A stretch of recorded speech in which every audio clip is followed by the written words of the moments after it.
Now we will switch into English, and I would like to give the floor to our second speaker, to Francisco Fernández Echevarría, who will tell us something more about the blackouts and system security in the era of renewable energies, about the risks and strategies. Hello, Francisco, once again. Thank you for your presence at our webinar.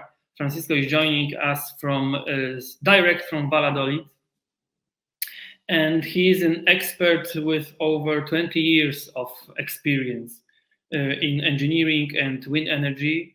As managing director at WPD Windmanager España, he oversees wind farms in Spain and has a deep understanding of the realities faced by renewable energy sources operators. Hello once again, Francisco. I will also start with the quote. And okay. I have found a quite interesting sentence, like, the wind and the sun are free, but making them useful takes work, cooperation, and vision. I think that it's quite important sentence that shows us the complexity of the subject of renewable energy sources. And I would give you, before I give you the floor, I would only mention some key figures of the blackout. It happened on 28th of April. Over 60 million people were struck by it. Moreover, 1.5 billion euros as damages occurred, and unfortunately also some mortal casualties. But so, could you please tell us something more about it, about the causes, about how it turned out, and how to prevent in the future of the blackout, and how to secure the sustainability of the system?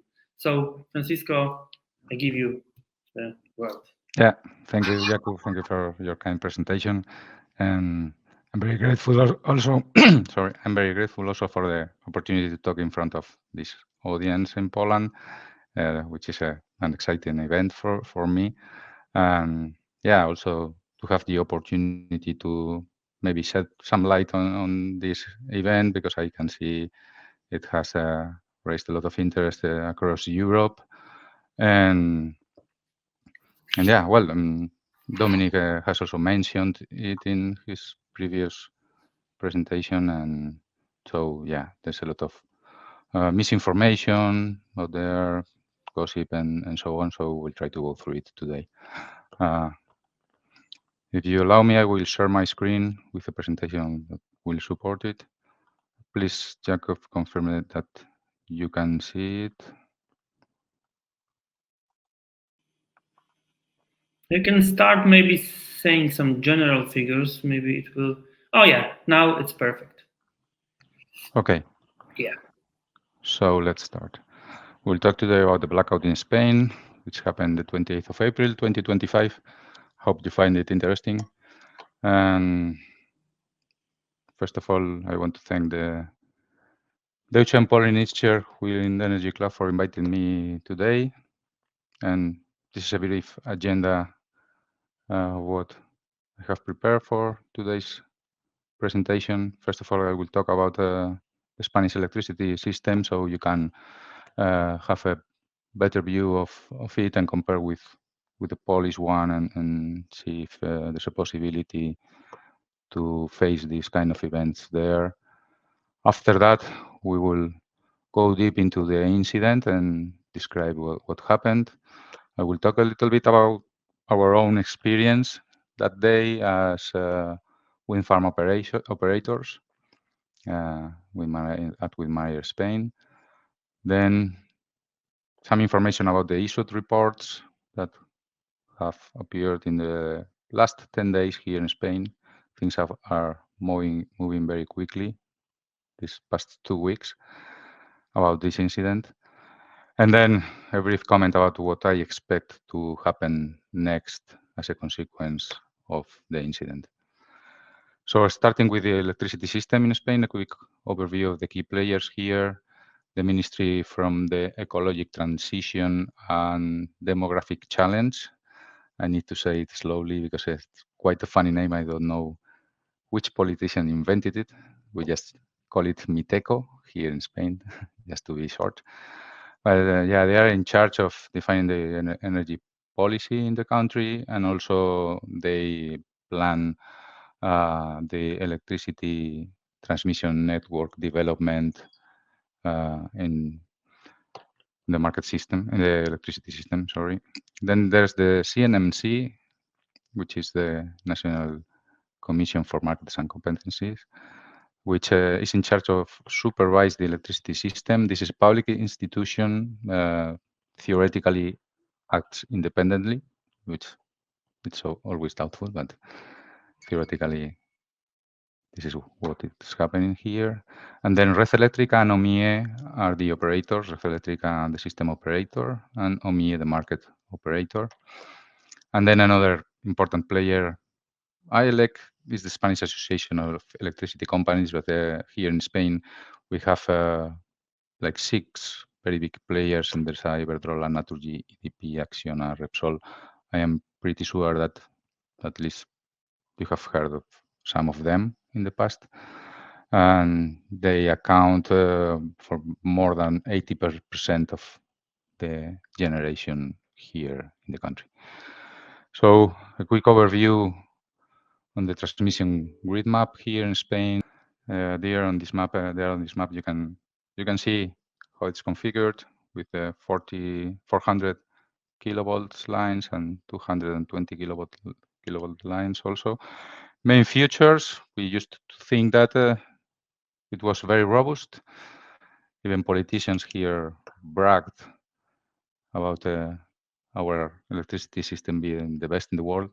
So, you know, Spanish people like to brag, and maybe sometimes we're right, especially when we talk about playing football, but in this case, we have been proven wrong. Then we can say that there is a good interconnection between Spain and Portugal. Proof of that is that nearly 90% of the time, the market prices are the same in both countries. So a lot of energy being imported and exported in this interconnection. But the other interconnections are quite bad. Limited interconnection with France, with 2 mains lines. You can see there on the map, western and eastern interconnections. Actually, the capacity now is like 3% of the installed capacity in Spain. There's a target to increase it to 15%, which is being quite difficult. And another small interconnection with Morocco, 800 megawatts. So we can say that the Iberian Peninsula is like an electricity island, and they are not very well connected with other European systems. And one last thing I would like to mention is that lately, with the fast development of renewable energy in Spain, generation plants, especially small ones, are being connected to the distribution network, not to the transmission network. So this is something that also played its part in the incident. Now, an overview of the generation mix, the installed capacity. We currently have 66% of renewable energy in the mix, with solar and wind accounting for 25% each of this mix. And other important technologies are combined cycle and hydro combined cycles that account for 20%, hydraulic electricity plants 13.3%. And the evolution in the past 5 years, it's remarkable, the development of solar energy in these past 5 years. It's going like 3 times faster than the deployment of wind energy at the moment.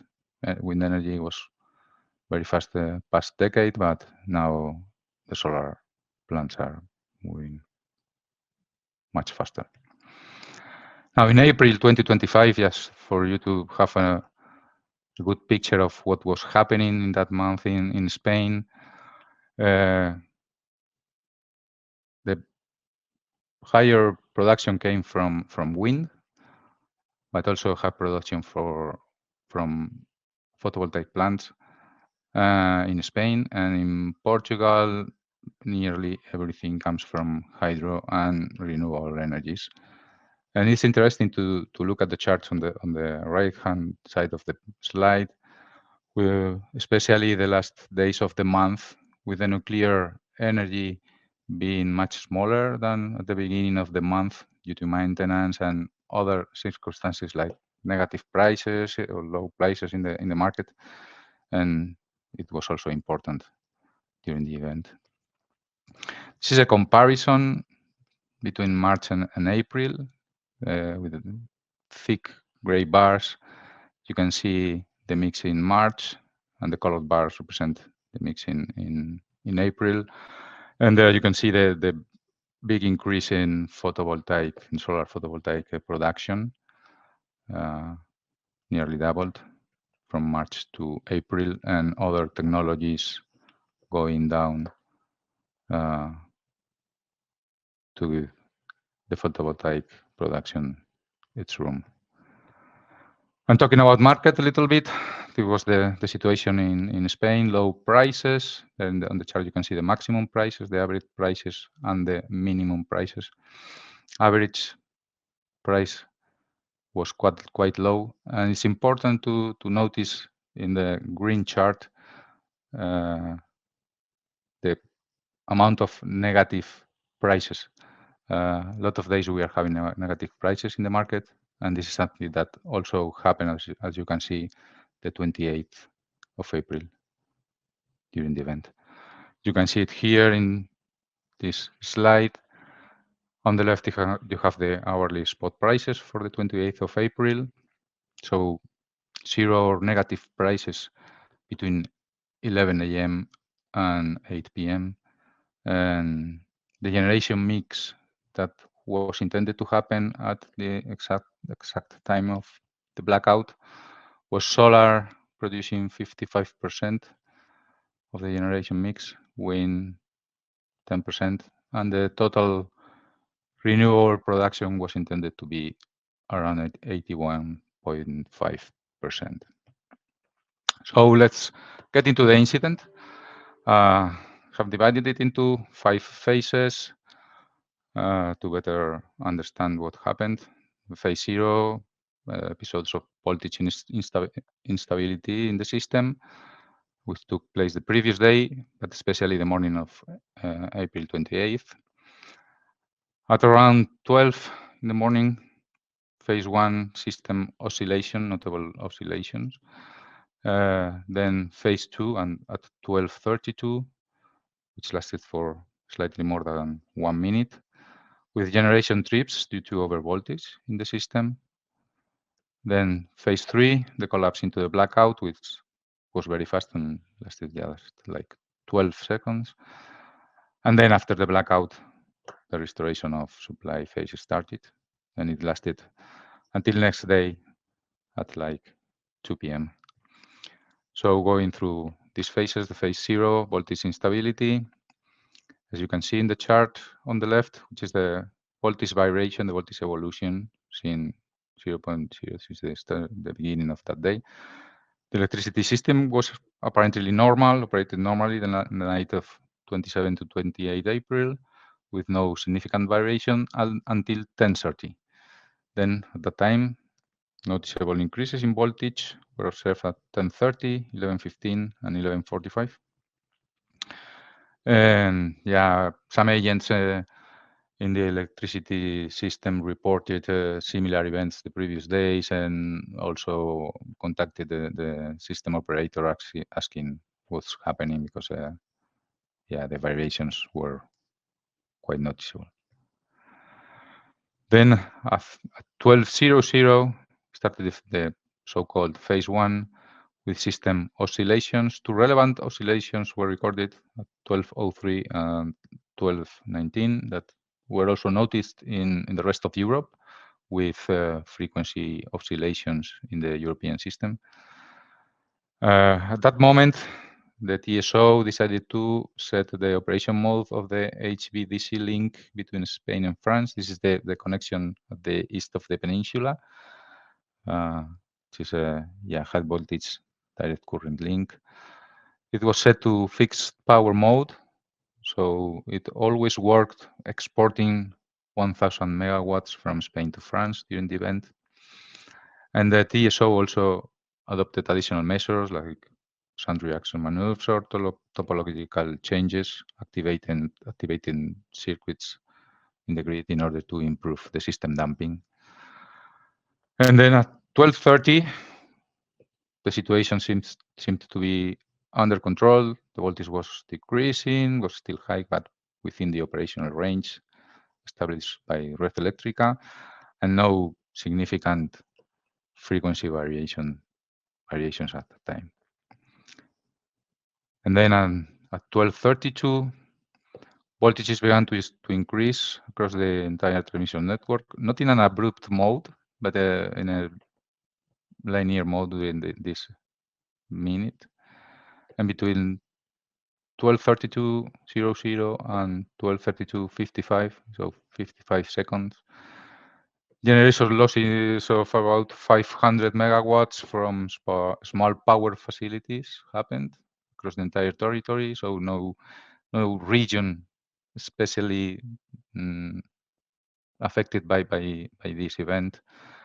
But it's remarkable that 300 megawatts from facilities under 1 megawatt of production size were disconnected in these 55 seconds, and all these facilities were connected to the distribution network. And then from 12:32:57 to 12:33:18, then significant generation losses started to happen in south of Spain, especially in the areas of Granada, Badajoz, and Sevilla. And yeah, there were generation losses up to 2,000 megawatts. And then after that, the interconnection with France became unstable, and the system variables evolved toward operational and sustainable values. And the collapse happened in just 12 seconds. So starting 12:33:18, a massive disconnection of generation occurred due to overvoltage. And immediately after that, the frequency dropped and then triggered additional generation disconnections due to underfrequency. The synchronization with France was lost, and most of this phase unfolded in just 5 seconds. And so on the right side of the slide, you can see the affected area, so it's mainly whole Spain and Portugal, and a small area in France near the Spanish border was also affected, but for a very limited period of time. And then the restoration of supply, which started immediately after the event at 12:35 in Portugal, with hydroelectric facility being asked to restart. These restoration plans always are based on facilities with black start capacity. So, and also interconnection with foreign countries are important because they have voltage in their grids and they can inject into your grid.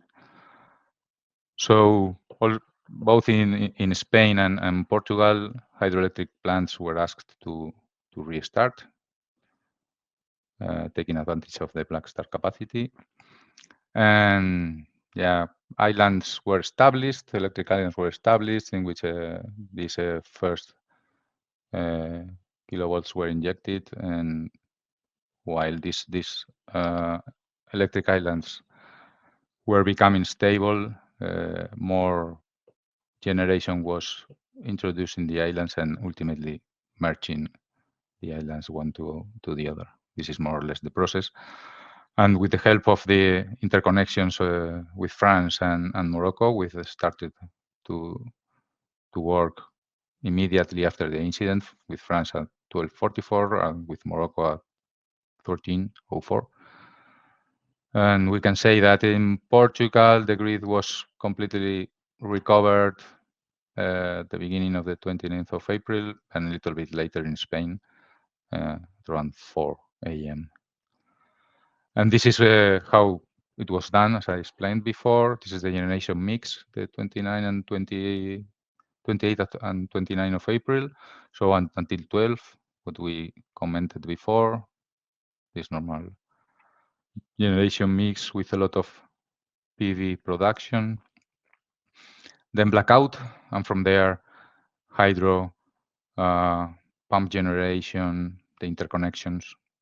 That was the first thing that started to happen. Then combined cycles, and renewables were not asked to restart until late that night and quite slowly, I would say.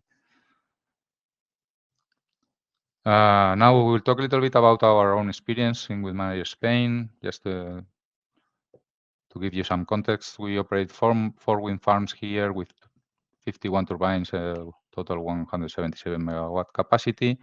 It's called the Torosos project, located like 2 kilometers north from Madrid. 4 wind farms, each 2 of them connected to one substation. We raise the voltage there from 30 to 132 kilovolts. Then we send the energy to the substation Las Mazuelas, which is intended to raise it to 400 kilovolts. And then we inject the energy at the La Murrara substation, which is owned by Red Eléctrica, so to the transmission grid. What we saw that day, this is a screenshot from the eastern substation SCADA, and no alarms recorded until 12:33:23. Then 1 second later, lack of synchronism at the evacuation line, and the protection system tripped due to undervoltage. So we assume that the protection system at Las Mazuelas, the substation that is downwards our substation, had previously been tripped. And it all occurred during phase 3 of the event in those 12 seconds. So I can say we can be pretty sure that we are not the ones to blame for this event. So what did we do the 28th and the following days? And just in order to share our experience and how we saw it. So the blackout caught us by surprise, just like everyone else. No signal of it happening. There was no power at the office or at the wind farms. We can only assess potential damages, go to the wind farms and see if everything was okay, but nothing else could be done. The communications were also difficult. Sometimes your mobile phone was working, sometimes not.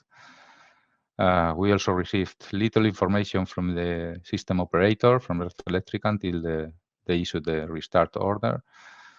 And it happened the 29th at around 10 a.m.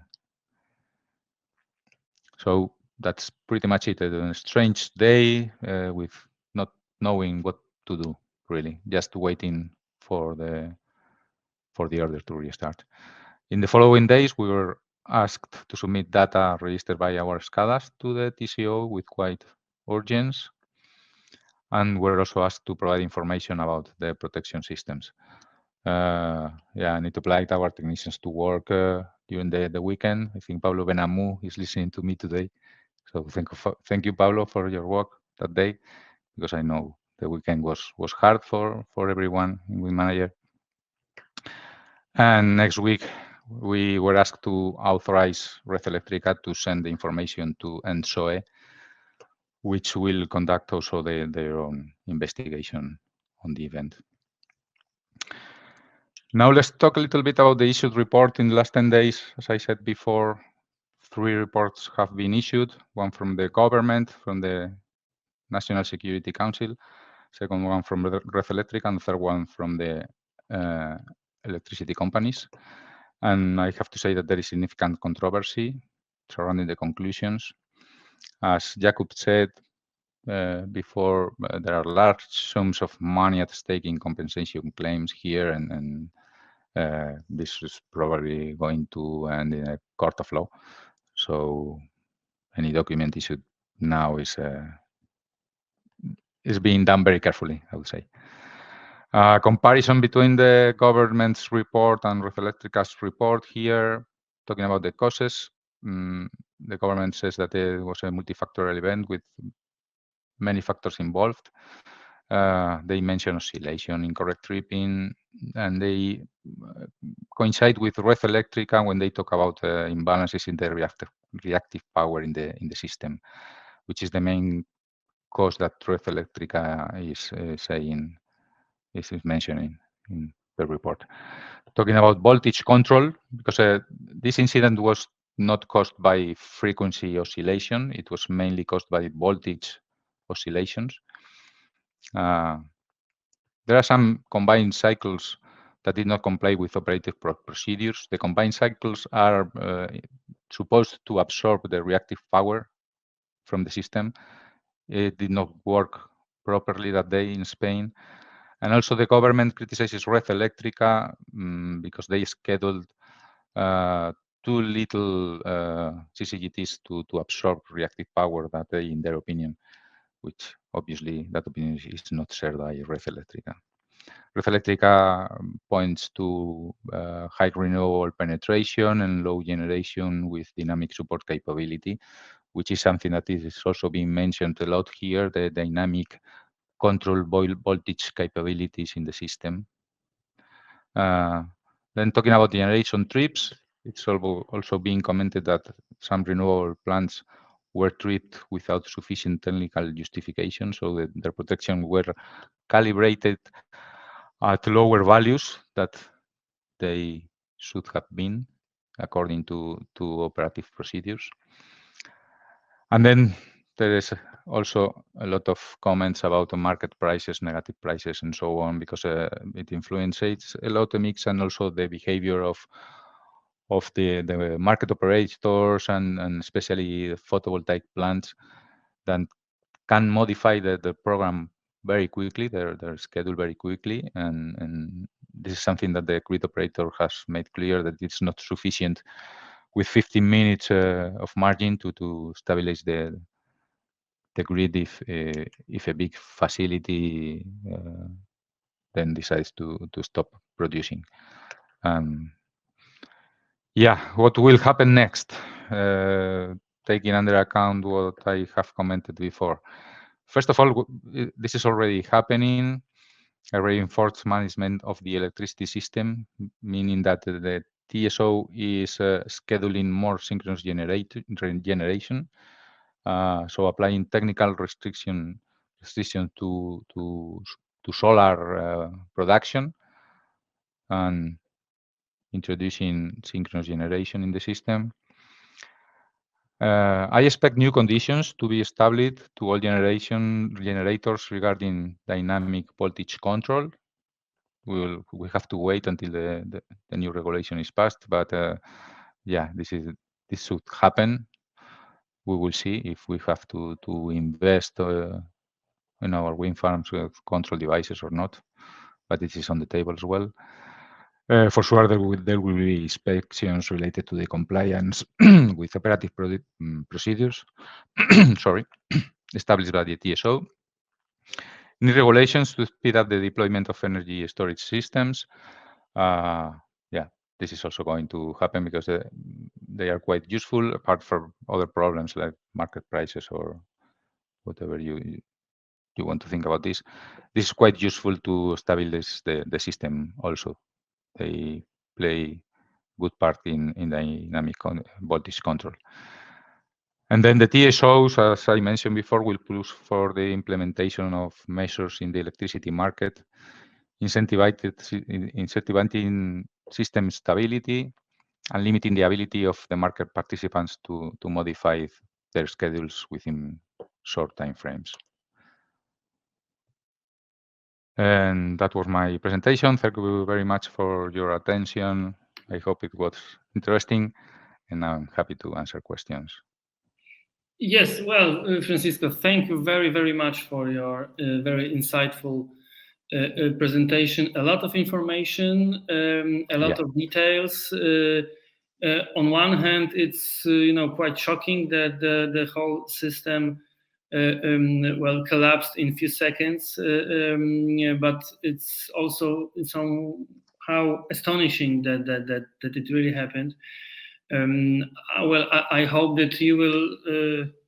As I read some reports, there have been some mistakes made on various places in the whole system, let's say, because at the beginning, we had some misinformation about that the renewables have caused this problem and only renewables, but thank God, thank God.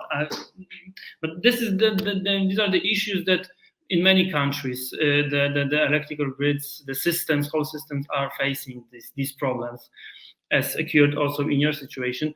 Well, let me ask you a question from one of our participants. I will quote it. How does your operator deal with oversupply of power from renewables in the network? In Poland, we suffer a lot of cut-offs. Exactly the same in Spain. Yeah, curtailment.